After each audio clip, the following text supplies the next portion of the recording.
દોસ્તો, આજે આપણે 5મા ધોરણથી શરૂ કરી અને 12મા ધોરણ સુધીના ભૌતિક વિજ્ઞાન વિભાગમાં એક શબ્દ આવે છે ઉર્જાનું રૂપાંતરણ, ટ્રાન્સફર ઓફ એનર્જી કેને કહેવાય એનું આજે આપણે એક સરસ મજાનો મોડલ કમ પ્રયોગ જોશું.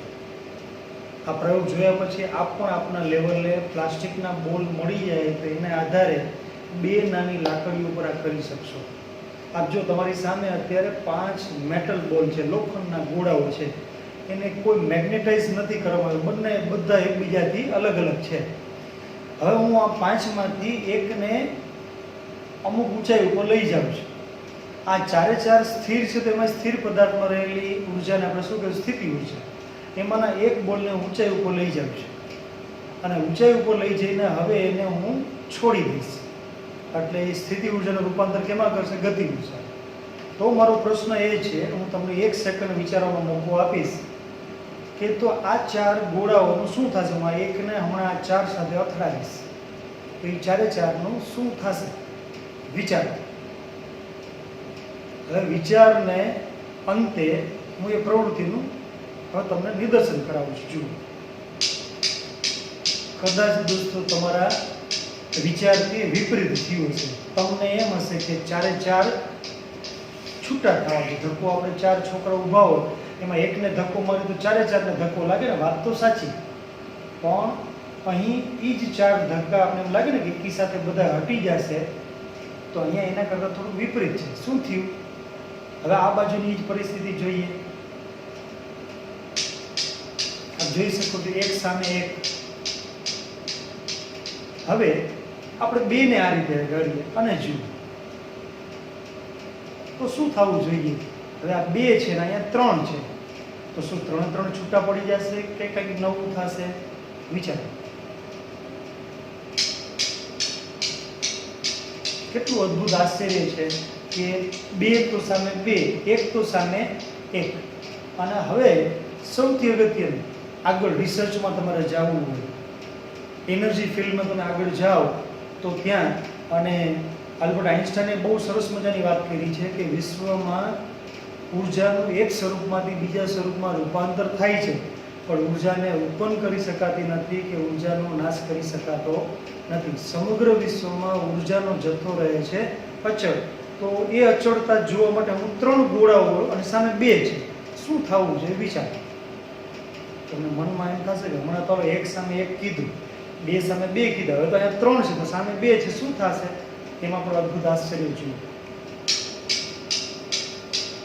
જોયું આપે 3ની જ અસર જોવા મળે છે. એકની અસર વાતાવરણમાં છે એટલે 2 ગોળા ગયા, તો ત્રીજાની અસર એ વાતાવરણમાં ગઈ, વાતાવરણ એટલી જ અસર પાછી આપી એટલે તમે જો રિટર્ન આવતું ત્યારે 3 ગોળા આવતા હતા. એટલે આને કહેશું ઉર્જાનું રૂપાંતર. અત્યારે એકને મેં જ્યારે આગળ રાખ્યું ત્યારે શું થયું? તો આ પહેલા ગોળાની ઉર્જા બીજામાં ગઈ, બીજાની ત્રીજામાં, ત્રીજાની ચોથામાં, ચોથાની પાંચમામાં, પાંચમાની કેમાં ગઈ? વાતાવરણમાં. અને વાતાવરણે જ ઉર્જા રિટર્ન આપી અને પાછી તમે એ જ અસર જોઈ શકો છો. તો આ થયું ઉર્જાનું રૂપાંતર. દોસ્તો, અપેક્ષા છે કે આપ આપના ઘર બેઠા માય ફિઝિક્સ લેબમાં જરૂર બનાવશો. આ લોખંડના ગોળા ન હોય તો પ્લાસ્ટિકના પિંગ પોંગ બોલથી પણ થશે. કોશિશ જરૂર કરજો.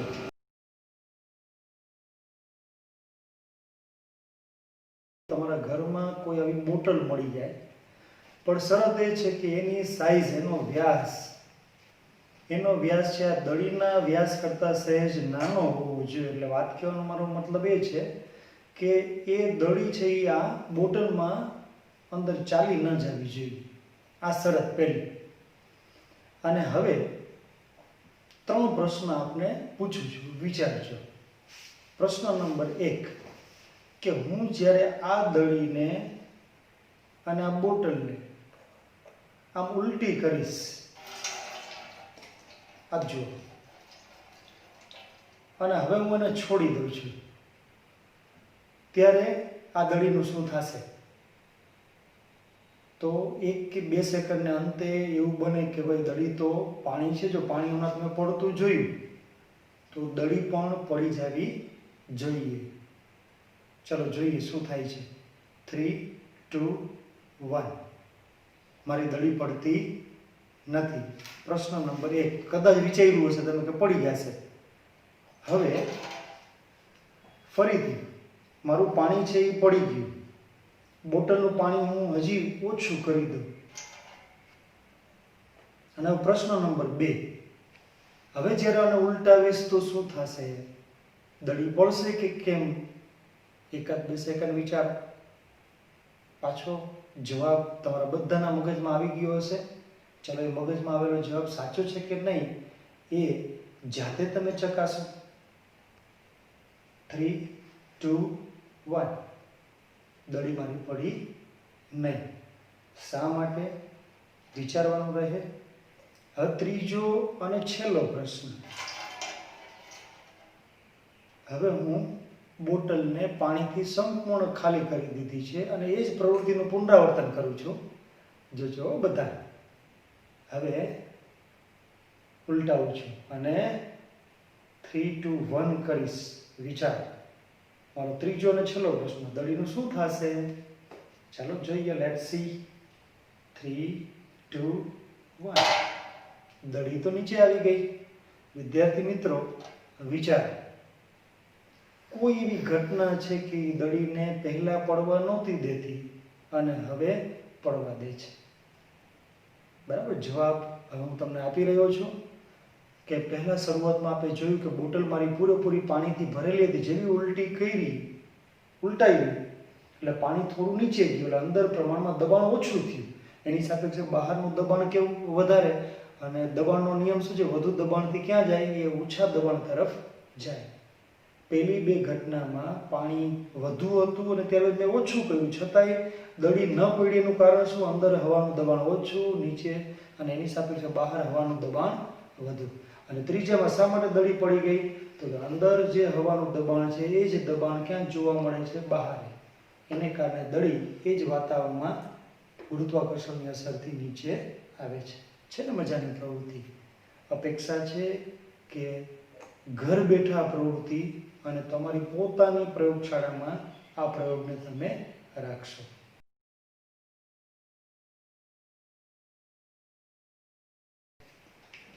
માં તમને ગમે એવું અને તમે મેળામાં કેટલી વખત આ લીધેલું પણ હશે. જો આ રમકડા બતાવ્યું છે, આ કાર છે ને આ બસ છે. ક્યારેક આવી કાર કે બસ તમે લ્યો એટલે એને રમી લ્યો, રમવાની મજા આવી જાય એટલે એને ફેંકી ન દેતા. એમાંથી પણ તમારી જે ભૌતિક વિજ્ઞાનની પ્રયોગશાળા છે એનો એક સારામાં સારો સિદ્ધાંત સમજાવતું મોડેલ તમે બનાવી શકો છો. તમારી સામે છે આ ન્યૂટન બસ છે ને આ ન્યૂટન કાર છે. શા માટે મેં આવો શબ્દ વાપર્યા? એનું કારણ સર આઇઝેક ન્યૂટને જે ન્યૂટનની ગતિના નિયમો આપ્યા એમાં ત્રીજો નિયમ છે આઘાત અને પ્રત્યાઘાત. એ સમાન અને એકબીજાની વિરુદ્ધ દિશામાં હોય છે. તો એને સમજવા માટે ખાસ કરીને 9મા ધોરણમાં જે લોકો અભ્યાસ કરે છે એને ન્યૂટનના ગતિના નિયમો આવે જ છે. તો જો એને સમજવા માટે આવી કોઈ કાર મળે તો આપણે શું કરશું? વચ્ચેથી એક હોલ પાડશું. એક સ્કેચ પેન લેવાની. આ સ્કેચ પેન છે એને થોડી ગરમ કરશો એટલે એમ વાકી એલ આકાર બની જાય. અને જો બહારથી કાઢવાની ત્યાં ફૂગો લગાવી દીધો છે. બહુ સરળ રચના છે. આ એનો પાછળનો ભાગ. અને હવે આપણે એને ફૂગ લગાવશું. એટલે આઘાત શું કરું છું? હું હવાનું દબાણ હવા દાખલ કરું છું. જુઓ,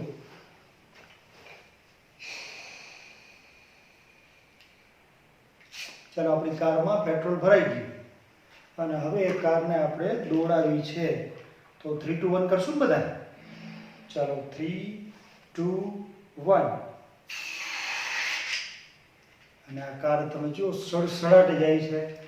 આઘાત શું કર્યો? દબાણયુક્ત હવા અંદર દાખલ કરી. પ્રત્યાઘાત શું થયો? બધી દબાણયુક્ત હવા ફૂગો સ્થિતિસ્થાપક છે એટલે એના દબાણને કારણે એ બધી દબાણયુક્ત બહાર હવા આવી તો અંદરની હવા ગતિશીલ હતી. દબાણયુક્ત હવાને બહાર એની સાપેક્ષે તો અંદરની સાપેક્ષે બહારની હવા એ દબાણયુક્ત નથી એટલે ગતિશીલ હવાએ એ હવાના અણુઓ ઉપર દબાણ કર્યું અને દબાણને કારણે આપણી કાર આઘાતનો પ્રત્યાઘાત રૂપે આગળ વધી. તો સમજી શકાય ને ન્યૂટનની ગતિનો ત્રીજો નિયમ. એક ગામડાના છોકરાએ મને એક સરસ મજાની આ મોડલ આપ્યું. આ કારમાં તો મારે ઘણી બધી કસરત કરવી પડે, એને ગરમ કરવી પડે, એલ આકાર કરવો પડે. પણ જો આ છોકરાની કમાલ, એને તો માત્ર એક સ્કેચ પેન લીધી, ફૂગો લગાવી દીધો, જો સિમ્પલ, અને રબર બાંધી દીધું, કોઈ ઝંઝટ નહીં. બરાબર, વિજ્ઞાનમાં રસ લેતા થશો તો આવી મજા તમે પણ ઘર બેઠા કરી શકો માય ફિઝિક્સ લેબમાં. જો આની પણ કમાલ જોઈએ આપણે.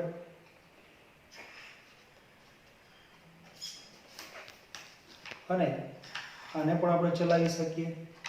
ફરીથી એક કોશિશ કરીએ.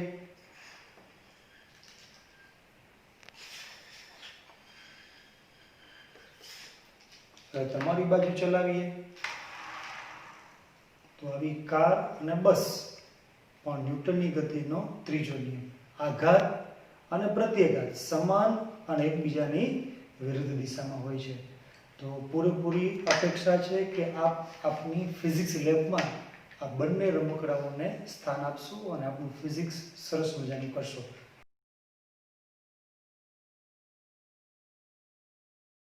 જો આપ ફિઝિક્સ લેબમાં તમારા ઘરમાં તમે એક ફિઝિક્સ લેબ બનાવવા માંગતા હો, ભૌતિક વિજ્ઞાન પ્રયોગશાળા, તો એમાં આ એક સાધન ખૂબ અગત્યનું પુરવાર થશે. આ એક કપડાં ટીંગાડવાનું હેંગર છે, એને મેં આમ ખેંચી લીધું એટલે જો ચતુષ્કોણ જેવું થઈ ગયું. અને બીજું, કપડાં ટીંગાડવાનું હેંગરનું જે એંગલ છે ત્યાં મેં એક રબર છે. આની જગ્યાએ તમે સાદા ચપ્પલ છે ને સોલે રાખી શકો. તમારી પાસે જે ઇરેઝર થયું ને રબર, એને પણ તમે અહીંયા ગોઠવી શકો અને એને આ રીતે તમે ગોઠવો. અને હવે આના ઉપરથી આપણે કેન્દ્ર ત્યાગી બળ શું છે અને એવું સમજી શકીએ કે ભાઈ સૂર્યની આજુબાજુ ગ્રહો ફરે છે એ કઈ રીતે ફરતા હશે, અને કોઈ દોરી તો બાંધેલી નથી. તો જો આપણે એક સિક્કા વડે, સિક્કા અને હેંગરનો પ્રયોગ, આ પ્રયોગનું નામ છે સિક્કો પડતો નથી. જાદુ પ્રયોગ થઈ શકે અને જાદુનો પ્રયોગ પણ કહી શકાય. કેટલાય જાદુગરો શું કરે, બે સિક્કા રાખે, એક સિક્કો પ્રેક્ષકોના કોઈ ખિસ્સામાં રાખે અને બીજો એક સિક્કો અહીં રાખે, અહીં રાખી અને પછી જો પ્રવૃત્તિ કઈ રીતે કરે. હવે આને હું ગોળ ગોળ ઘુમાવીશ. આપ જો અત્યારે જે સિક્કો મારો પડતો નથી અને એ સિક્કો આપ જો અહીં જ છે, હવે પડશે. બરાબર. આના ઉપરથી બે વસ્તુ, જાદુગરો જાદુ કેવી રીતે કરે તો કે સામેના પ્રેક્ષકોમાં સિક્કો એના ખિસ્સામાં, પ્રેક્ષકના ખિસ્સામાં આપે અને પહેલેથી કહી રાખ્યું હોય કે ભાઈ હું જ્યારે કહું ત્યારે હું તને કહીશ તો તારા ખિસ્સામાંથી સિક્કો કાઢવાનો. અને પછી એ જાદુનો ખેલ તમે કરી શકો કે જાદુગરના ખિસ્સામાં શું હોઈ શકે, એક નાનું કાન. એટલે તરત જાદુગર એમ કહે છે જો મારો ગાયબ થયેલો સિક્કો છે એ સામેવાળાના ખિસ્સામાં છે. એટલે તરત એને ઊભો કરશો, એ સિક્કો લઈને પછી એના ખિસ્સામાં, જાદુગર પોતાના ખિસ્સામાં નાખી શકાય. અને એ સિક્કો હકીકતમાં ક્યાં ચાલ્યો ગયો હોય, શર્ટિંગમાં નીચે. અને પછી તમને જ્યારે બોલાવે ત્યારે જે કાણાવાળું ખિસ્સું ન બતાવે, બે પડવાળું ખિસ્સું હોય. એટલે તરત એ તમને તેમ થશે કે આ ખરેખર સિક્કો ગાયબ થયો. આ એક જાદુની પ્રવૃત્તિ. તો હવે વિજ્ઞાન શું, મારો આંગળો છે તમે એને સૂર્ય માની લ્યો, આ જે સિક્કો છે એને ગ્રહ માની લ્યો. અત્યારે જ્યારે હું ગોળ ગોળ ફેરું છું ત્યારે અહીંથી એક બળ રિલીઝ થાય છે, કેન્દ્ર ત્યાગી બળ. સિક્કા ઉપર પડે છે, સિક્કો એટલું જ બળ અહીં લગાડે છે. કેન્દ્ર ત્યાગી એટલે આંગળાથી સિક્કા તરફ લાગતું અને કેન્દ્રગામી સિક્કાથી આંગળા તરફ લાગતું.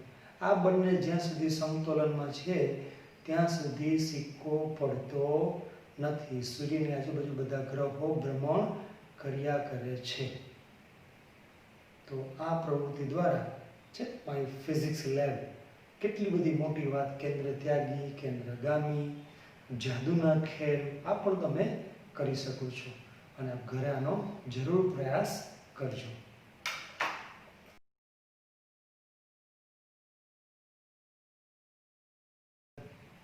જોતા બધાને ખબર પડી જાય કે તમારા ઘરમાં હશે જ ટોયલેટ બ્લોકમાં. કદાચ આને જોઈને શરમ સંકોચિત થતો હોય પણ ના, 1644માં એક મેકડેબર્ગ નામના વ્યક્તિએ આનો પ્રયોગ કરેલો. અને એ પ્રયોગમાં એને શું કરેલું હતું, 6 ઘોડા આ બાજુ, 6 ઘોડા આ બાજુ, વચ્ચે 2 અર્ધ ઘોડા, એમાંથી વચ્ચે હવા લઈ લીધી એટલે અંદર હવાનું દબાણ ઘટી ગયું અને બહાર એની સાપેક્ષે વધી ગયું. અને બંને બાજુના ઘોડા એકબીજાની વિરુદ્ધ દિશામાં દોડાવવામાં આવ્યા પણ બંને અર્ધ ઘોડા છૂટા પડ્યા નહીં. હવાનું દબાણ. આ પ્રવૃત્તિ સમજવા માટે તમારા જ ઘરમાંથી મળતું એક સાધનનો આપ ઉપયોગ કરી શકો છો. જો મારી પાસે એક ડીશ છે, આ ડીશને હું રાખું છું, આની અંદર હવા હશે, હું હવે તેને દબાવું છું. જોજો એકમ ક્ષેત્રવાળી સપાટી પર લંબ રૂપે લાગતું બળ એટલે દબાણ. હું અત્યારે બળ આપી અને એ ક્રિયાને ઉત્તેજન આપું છું. જો ફરીથી એકમ ક્ષેત્રવાળી સપાટી ઉપર લંબ રૂપે લાગતું બળ, અને હવે હું ધીમે ધીમે ઉપર કરું છું. આપ જોઈ શકો છો શું થયું હશે, અંદરની હવા નીકળી ગઈ, એટલે બહારની હવા અંદરની સાપેક્ષે વધુ છે, એટલે બહાર વધુ દબાણ છે અને અંદર ઓછું દબાણ, એટલે આ પડતો નથી. આ દબાણનો તફાવત. બે મુદ્દા સમજી શકાય. દબાણ કેને કહેવાય? તો જો એકમ ક્ષેત્રવાળી સપાટી પર મેં લંબરૂપે બળ લગાડ્યું, અને એ જ સાથે આપ જો દબાણનો તફાવત કેને કહેવાય. હજી વધુ જાદુ કરવા માંગતા હોય તો કરી શકાય, કોશિશ કરીએ આપણે. હવે હું આ કાચનો ગ્લાસ અહીંયા રાખું, બીકર કાચનું રાખું છું, અને હવે એ જ પ્રવૃત્તિની કોશિશ કરાવું છું. જોજો જાદુ જાદુ થઈ શકે, ધારો તો જાદુ થઈ શકે. આવા તમે 1 ગ્લાસ, 2 ગ્લાસ, 4 ગ્લાસ રાખીને પ્રવૃત્તિ કરી શકો છો. વિચારો તાકાત કેવી અજાયબ દબાણની અસર. તો છે ને સરસ મજાની આ પ્રવૃત્તિ, અને અપેક્ષા છે કે આ પ્રવૃત્તિ તમે તમારી ફિઝિક્સ લેબ, માય ફિઝિક્સ લેબમાં ઘરે જરૂર કરશો.